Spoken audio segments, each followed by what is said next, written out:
کبھی یہ خیال آیا ہے کہ ہم اپنی زندگی کی سب سے بڑی نعمتوں کو اکثر معمولی کیوں سمجھ لیتے ہیں؟ آج ہم عظیم فارسی شاعر شیخ سعدی کی ایک لازوال کہانی کے ذریعے اسی سوال کا جواب ڈھونڈنے کی کوشش کریں گے، ایک ایسی کہانی جو ہمیں شکر گزاری کا ایک بہت ہی انوکھا سبق سکھاتی ہے۔ تو اصل سوال یہ ہے کہ کیا ہمیں واقعی سکون اور آرام کی قیمت تبھی سمجھ آتی ہے جب ہم کسی بڑی مشکل سے گزرتے ہیں؟ یہی وہ مرکزی نقطہ ہے جس کے ارد گرد ہماری آج کی یہ پوری کہانی گھومتی ہے۔ تو چلیں کہانی شروع کرتے ہیں۔ تصور کیجئے ایک بادشاہ کی کشتی کا جو سمندر کی لہروں پر بڑے آرام سے بہتی جا رہی ہے۔ بادشاہ کے ساتھ اس کے سپاہی اور ایک غلام بھی موجود ہیں۔ سب کچھ بالکل پرسکون لگ رہا ہے نا؟ لیکن جیسا کہ اکثر ہوتا ہے، یہ سکون اکثر کسی طوفان کا پیش خیمہ ہوتا ہے۔ مگر اس سفر میں ایک شخص ایسا بھی تھا جس کے لیے یہ سب کچھ نیا اور سچ پوچھیں تو بہت خوفناک تھا۔ وہ تھا ایک غلام جس نے اپنی زندگی میں نہ کبھی سمندر دیکھا تھا اور نہ ہی کبھی کشتی میں بیٹھا تھا۔ اس کے لیے یہ پرسکون لہریں بھی ایک انجانے خوف کی طرح تھیں۔ اور پھر وہی ہوا جس کا ڈر تھا۔ غلام کا وہ انجانا سا خوف ایک دم سے حقیقت بن گیا اور کشتی کا سارا سکون بس پل بھر میں ختم ہو گیا۔ دیکھتے ہیں کہ یہ خوف کیسے سب پر حاوی ہو گیا۔ اچانک غلام نے چیخنا چلانا شروع کر دیا۔ وہ خوف سے بری طرح کانپ رہا تھا۔ اس کی اس حالت نے بادشاہ سمیت کشتی میں موجود ہر شخص کو پریشان کر دیا۔ اور سب سے دلچسپ بات پتہ ہے کیا تھی؟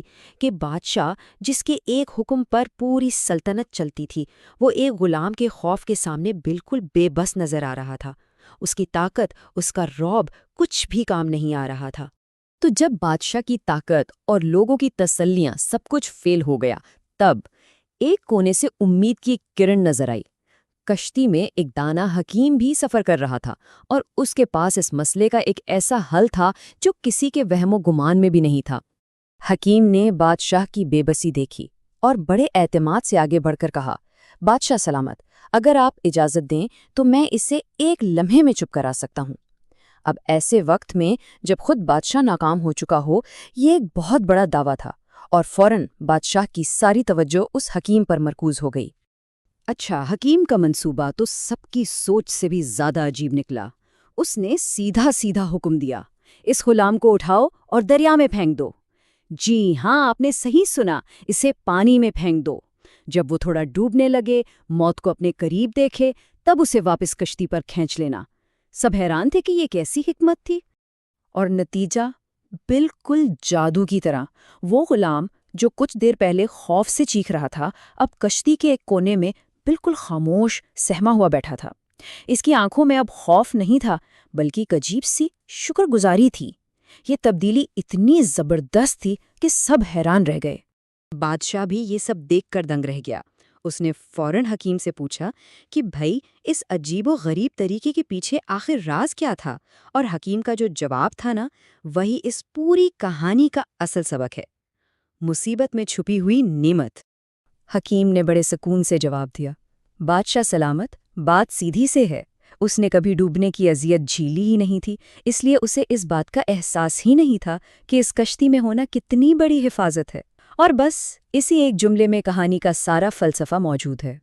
یعنی جب وہ موت کے منہ سے واپس آیا تو اب اسے کشتی کا وہی فرش دنیا کی سب سے محفوظ پناہ گاہ لگ رہا تھا۔ اس ایک چھوٹے سے مگر شدید تجربے نے اسے وہ سبق سکھا دیا جو ہزار باتیں بھی نہیں سکھا سکتی تھیں۔ تو اس پوری کہانی کا نچوڑ کیا نکلا؟ سبق یہ ہے کہ ہم انسان اکثر اپنی نعمتوں کی قدر نہیں کرتے۔